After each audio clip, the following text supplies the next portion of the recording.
接下来方程老师要介绍的是2之3二项式定理。好，首先介绍一个三角形1112123314641，这个好像同学有学过。接下来如果要写的话是加起来是5，再来10，再加起来10，还有5。好，那这个分别是x 加 y 或者 a 加 b 的平方，它的系数展开的系数，这个就是1次方。好，这个是3次方的系数，这个就是4次方。好，所以你要几次方都可以，你就继续把它写下去。好，那这个在很早在我们这个中国古代，11世纪的时候，杨辉的书上面就有记载，所以它又称为杨辉三角形。那他说甲线用这个方法，这个甲线用这个方法，所以又称为甲线三角形。但是在别的地方都找不到甲线这个它的那个，就是只有说杨辉说这个是甲线，他用的方法，但是没有在别的地方看到甲线写的书。那不管，所以既然他说他用的，我们也可以称它甲线三角形，或者叫做杨辉三角形。那大概在600年以后，有一个叫巴斯卡的，巴斯卡的西方，他也发现了这个，那这个三角形非常的好用，对不对？那不过他要更深入，他把它这整个三角形利用组合来看，把它组合是什么？组合是 C 跟 K 这种东西，把它可以跟组合扯上关系，所以这整个更深入，让这个整个三角形更加的深入。那我们就来学一下这个二项式，就是刚好2项，它展开这个平方展开3次、4次。那首先第一个，这个刚才讲到这是加的，如果这是减的话，那你得到的系数，因为 x 永远都是正的，所以第一个展开的时候 x 的系数一定都是正的，一定都是正的。然后所以这1都是正的，再来就是负。如果它有负的话，然后负正负，那没有的话就是正负正这样，负正负正，第一个是正的，再来负正负正。好，上面如果这个有解的话，这样可以吗？难得，这里行，这我坏了，这样可以吗？有没有问题？好，这个就是我们的这个巴斯卡三角形，或者杨辉三角形，或者甲线三角形。那这个没关系，这等一下马上就会来，你就会好。最重要的是说，如果 x 加 y 的 n 次方可以写成 xn 多少系数 xn 次加上 xn 次 y 的减次，因为少一次多一次，或者这个应该还有哪些项？好，最后一项又是什么？这些如果你写得出来，那刚才那个三角形就会了。我们先看一个例子，比如说我们要问说 x 加 y 的5次方中展开合并后 x3y2的系数等于多少？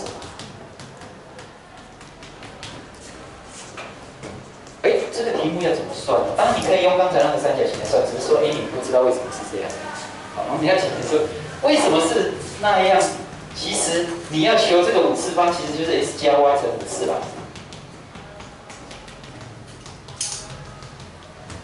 1、2、3、4，好，那这个展开乘开有非常的多项。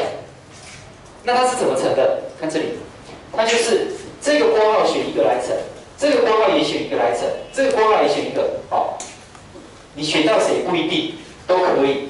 那你选到了，你把它乘起来，那就会得到一项。比如说这5个乘起来，那你就会得到一个 x 5次方。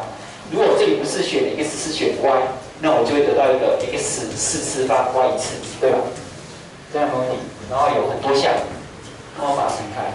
那我们要的是什么呢？要的是3个 x 2个 y。所以，如果等一下你选到的是，注意看选到的是3个 x 个、2个、3个 x， 我用红色叫区别啊，1个、2个、3个 x， 然后再来是选到2个都是 y 的话，那这样我把它乘起来，哎，是不是就会有一项是叫 x3方 y2次？是不是？那可是不止这一项会得到这个哦。说那什么时候还会得到 x3方 y2次？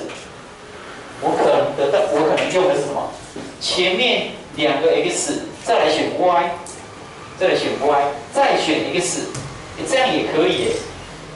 这样乘起来是不是还是有3个 x， 有2个 y， 所以它是得到 x3方 y2次，对吧？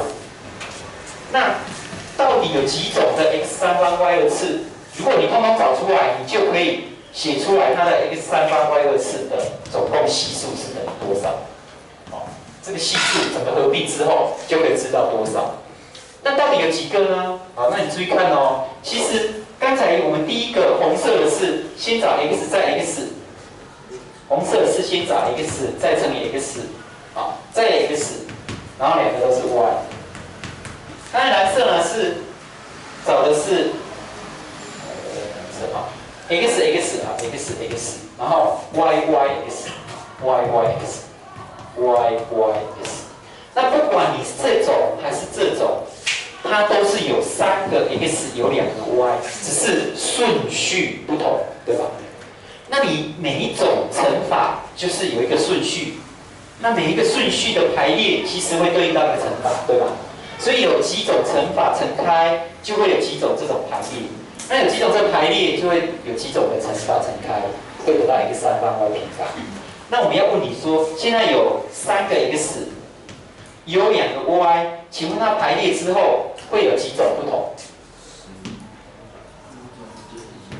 ？5阶除以3阶再除以2阶，是不是？所以它的系数就是这么多。这个还可以，因为这3加2等于5，所以可以写成C5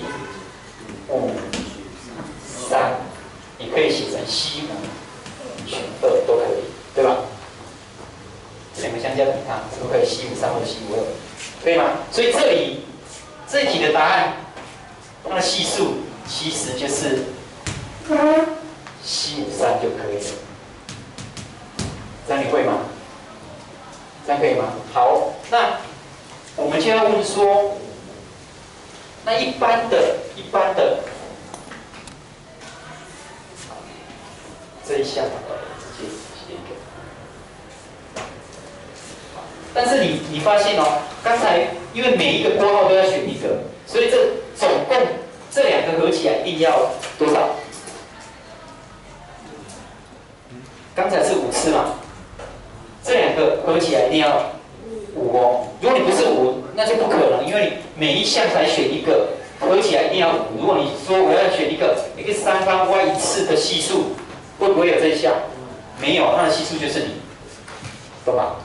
哦，或者说 x3方 y 4次，那这个也没有，因为这加起来7次，没有，这总共就是5次，它会乘开，它会刚好5次 x， 好，都是选 x 也可以，或者3个 x 2个 y 也可以，好，这样可以吗？好，所以你要注意哦，这2个加起来要是跟它相等哦，所以这个展开呢，当然会有 x(n)4方，好。那如果 x 少一个，那 y 就会多一个，因为这2个加起来要等，可以吗？那这个系数会等多少？好，我们要写的是 x k 次 y 的 n 减 k， 因为这2个相加起来是 n， 所以这里 k 这里就要 n 减 k 加起来是 n， 这个系数是多少？我们要讨论这个，可以哦，我们要讨论这个哦。那我们就要问你说，你要得到这个，必须要几个 x 排列，几个 y 排列？啊 ，k 个 x，k 个，那 y 呢 ？n 减 k 个，所以它的排列有几种，就有几种选法，它的系数每一个合起来，这个系数就是这么多。那我们问你说，它总共有几种排列？这两个刚好加起来是 n 啊 n 阶。底下注意 k 阶还有 n 减 k 阶。好，你发现这两个相加等于 n， 所以这个可以写成 c n k。好，当然也可以写成 c n 然后 n 减 k 啦。好，那我们取这个就可以了，对吧？好，看哦。所以它一般项哦 ，C N K， 当 x 是 k， 这就是 k。当然你这个也可以写跟它一样的，那我们一般就是找一个顺序，好，找一个顺序。那这里是多少，这里就写多少，这样。好，那所以如果我这里要把它展开的话，同学，这里要把它展开的话 ，x n 次方，它其实就是 C N 啊。这里是 x k 次，这里就 k 次，这个是固定 n， 那这个是 n 的时候，这个就 n，x n 减1 y 的一次，可以吗？这个我擦掉啊，就这个的系数，它是 k， 这里就写 k， 上面固定 n， 可以吗？因为不管你是哪一个，加起来一定统统是 n 级，好，它这个都是 CNK， 好 ，CNK 只有 n 是固定的嘛，只有 k 在变，好，所以，请问这个地方要写多少 ？C n减1，这个跟它一样用，可以吗？再来 x n 减2 ，y 就要几次？2次，这里 C n减2，好，等，好 ，D x 是 k 的时候 ，y 是多少 ？n 减 k， 因为这加起来要 n 次，那这里要写多少 ？C n k 到最后一项是 y 的没有 x 的时候 ，y 的 n 次。那它的 x 其实是几次？0次，懂吗？这两个相加要 n 嘛，所以它前面是 c n 0，可以吗？这样摸定，好，这个就是我们的二项式定理，这个就是我们的二项式定理。